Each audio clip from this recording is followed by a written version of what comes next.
What's up, people? Financial freedom mindset. Today we're talking about Rich Dad, Poor Dad, a very famous book by Robert Kiyosaki. And today I'm going to give you my take on the book and lessons that I've learned from the book.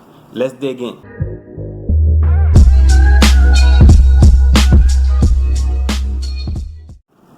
One of the most important lessons that I valued from reading Rich Dad, Poor Dad was knowing what an asset was versus a liability. You see, before reading this book, I was always purchasing liabilities. For people who don't know, an asset is something that puts money in your pocket. A liability is something that takes money out of your pocket. Rich people, they condition their kids and they condition themselves to purchase assets. They can have generational wealth by just continuing to purchase assets. For example, property that they can rent out, businesses, gold, stocks, bonds. This is what rich people purchase, assets, so they can have wealth for continuous times. Other people purchase liabilities, things that devalue as soon as you buy them.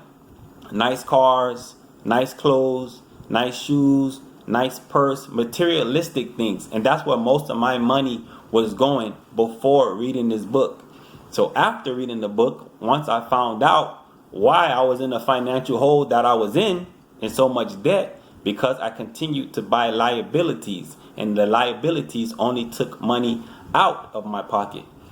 So after reading the book, I started to buy assets, started to purchase things that put money into my pocket, started to have my own business, started to buy property, started to invest in myself. The more I learn, the more I earn. So that's one important lesson that I got from Rich Dad, Poor Dad. Another lesson that the book gives that I really value also, and it's something that I had to learn from the book. You see, when you see something and you say that you cannot afford it, your brain shuts down and it doesn't work. It says, instead of saying you cannot afford it, it says ask yourself how you can afford it. So by asking yourself how you can afford it, your brain begins to work and tries to find an answer for your question. How can I afford that house? How can I get that better job? Let me go look it up. Oh, I have to do this, A, B, C, so I can get to Z.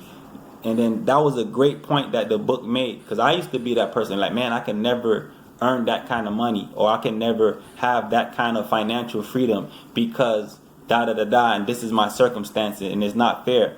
But once I conditioned myself and said, how can I get that house? How can I get that condo? How can I open that business? How can I write a book? How can I do this? How can I do that? Your mind just starts working, and it's a great thing, because the more your mind works, the more it exercises and the more easier it becomes to remember and do certain things. The book also brings up a great point of not trying to change people.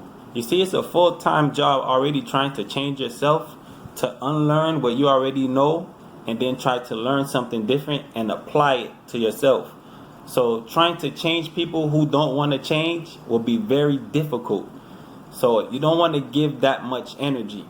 You give people the energy that you can see they really have a passion to change and want to do something about it. But you can't waste a lot of time just trying to change people who loves to complain. A lot of people just like to complain but really doesn't want to do anything about the problem. And it says you can't change the people, but you can change the people that you are around. Another great example that the book brings up is telling us that people learn to work for money, but we never learned how to make money work for us. And that was an example of my life before reading the book. I always knew to go get a job and to get my money. But once I earned my money, I would purchase liabilities, things that will depreciate in value. But after reading the book, I learned to make my money work for me. An example, put my money into the stock market, invest in a company that pays. If the stock goes up, you make money.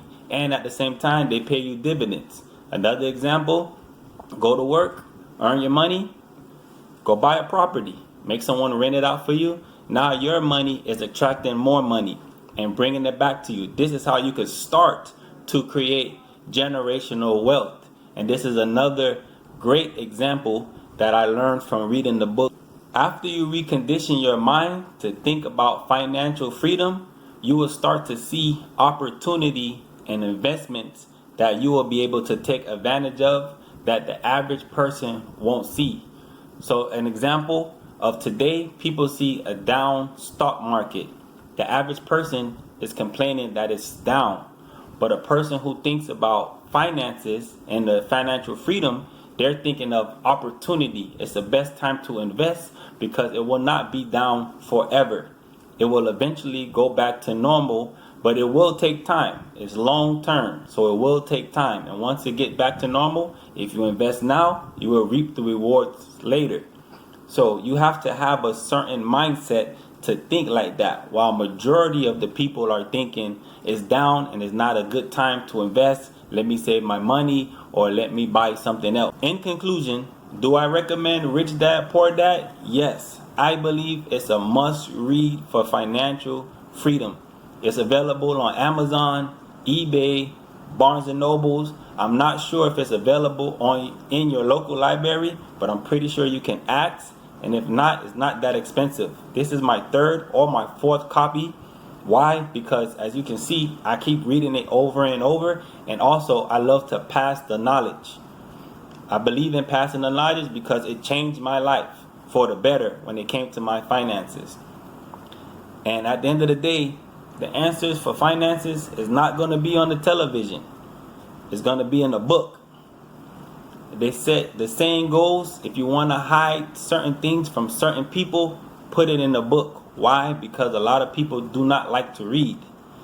If you want the answers to your financial problems, you're going to have to pick up some books. I think it even discusses that in Rich Dad Poor Dad, because I think I remember it saying you're going to have to read and learn your math fundamentals and stuff like that. But anyway, people, Rich Dad Poor Dad by Robert Kiyosaki, great book. Also my book, Financial Freedom Mindset, is available on Amazon. Hit the like button for me before you go. Leave a comment, share the video, subscribe, and next time.